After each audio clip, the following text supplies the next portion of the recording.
I don't know how to review this book. A few moments later. Hey guys, number one Marmaduke fan here, looking at Bokurano R's number 3. So, this is a high concept series. The basic premise is, what if I took a classic children's adventure trope of a bunch of middle schoolers piloting a giant robot to save the Earth, and I made everything dark, depressing, and as full of depravity and evil as I could possibly make it.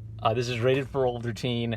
No, this deserves like a hard R rating. There's pedophilia, there's rape, there's sexual frustration.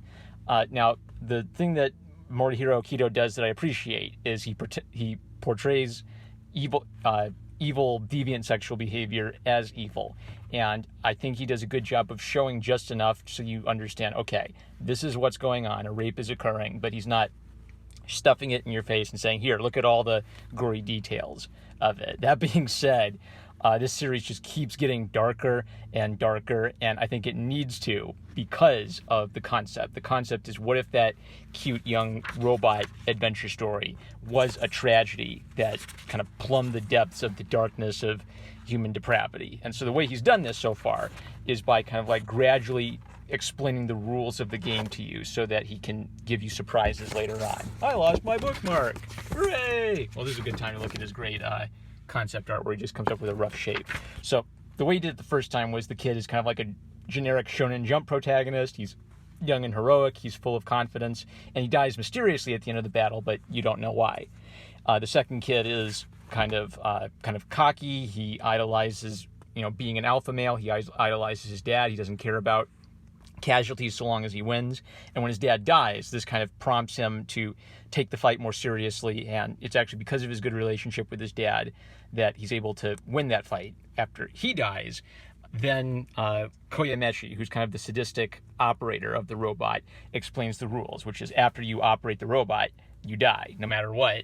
And if you lose the fight, the entire planet dies. So your options are either die, win the fight and die, or lose the fight and everyone on the planet is gone. Now, the way this series subverts your expectations is then Daiichi is a very heroic and positive role model. He's an older brother. He cares about his family. He kind of spends his last days, doing the things he wants to do with his last days, spending time with his siblings, and sort of mentally preparing himself for doing something that is meaningful to him, dying his death with a purpose. And actually, during the fight, he's able to save the theme park he was going to take his siblings to the next day before the fight occurs. So the setup is, okay, this is going to be like a heroic, all these kids are going to deal with their death. They're going to deal with it remarkably. They're going to rise to the challenge. And then gradually Morihiro Kito starts stamping on your heart and making you realize that not everything's okay. Everything's terrible.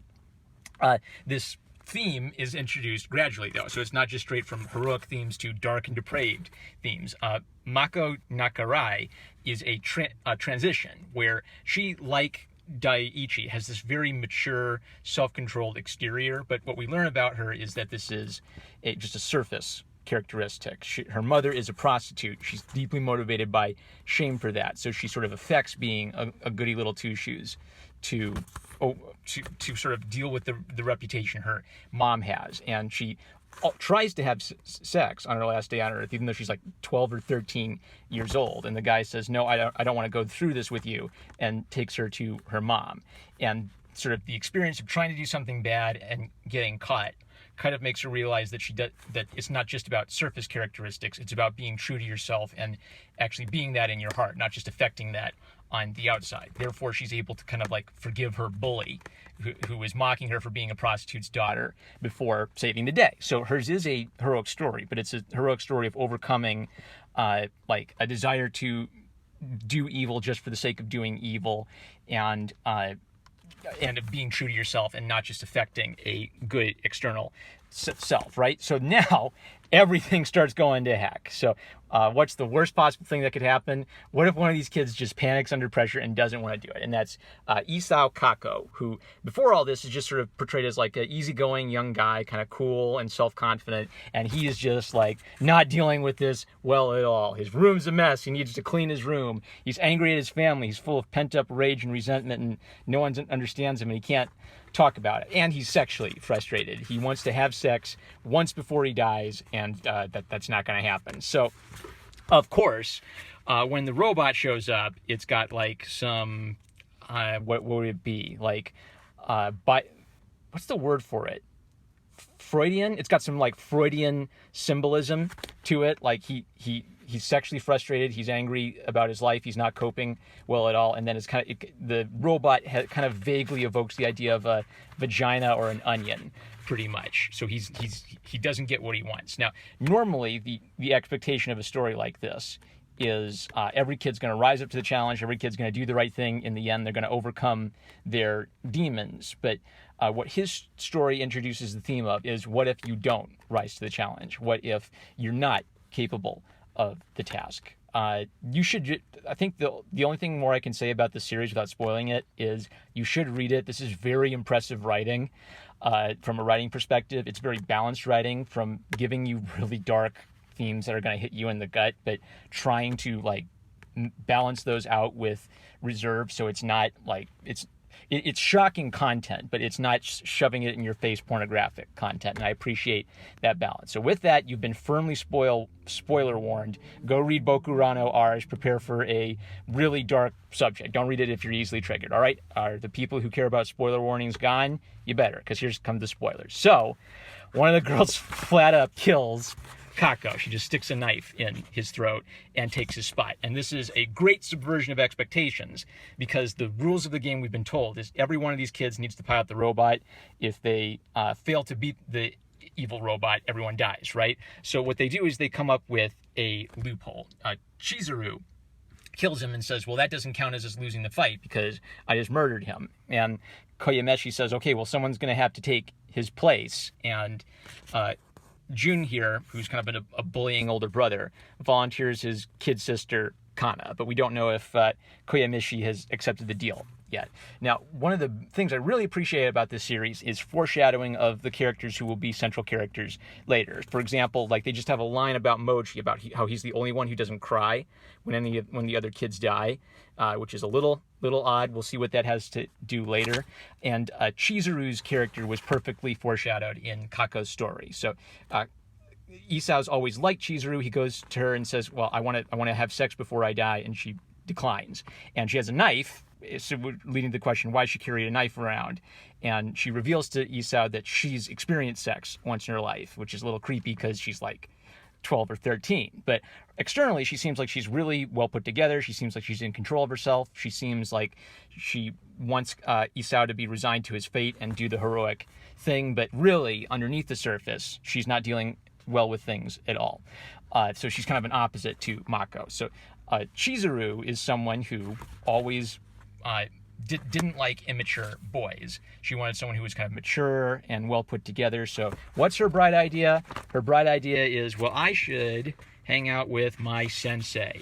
That's a bad idea. And then when the sensei has sex with her, you pedophile, die! Then what happens is that Chizuru learns what every kid should know, is you're not old enough to consent for sex, and she ends up as a sex slave, essentially. So her way of coping with that is she wants revenge on the people who did that to her. She wants to kill these people, and now she's piloting a giant robot. What could possibly go wrong? It ends on a cliffhanger where they appeal to her morals, and they're also like really interesting like subplots too. Like the Japanese military finally gets suspicious of why these robots keep popping up near these kids' towns, and like wrangles them up to question them. And the Japanese military just realizes they're completely powerless to do anything but observe. So the military's there just kind of like giving them advice and tactical, information, like get away from the civilians, focus on the target, that kind of stuff. And a member of the Japanese military kind of appeals to Chizuru that you can't use this power to murder people just because you're angry. And she makes the point, well, I'm going to die, so I can do what... So it's all about nihilism. Both Chizuru and Kakao are nihilistic. Kakao was cowardly and didn't have a chance to face up to his fears and do something with that because Chizuru murdered him. And Chizuru is willing to kill the enemy robot, but her problem is she wants to use her last moments for revenge. I want to find it. So you realize what you're doing. I might as well, so she says, I might as well kill all the people I want dead. But you can't do that. This country depends on the rule of law. And she says, rule of law? Then make me a world in which the rule of law is absolute. So the Japanese military is appealing to a moral principle.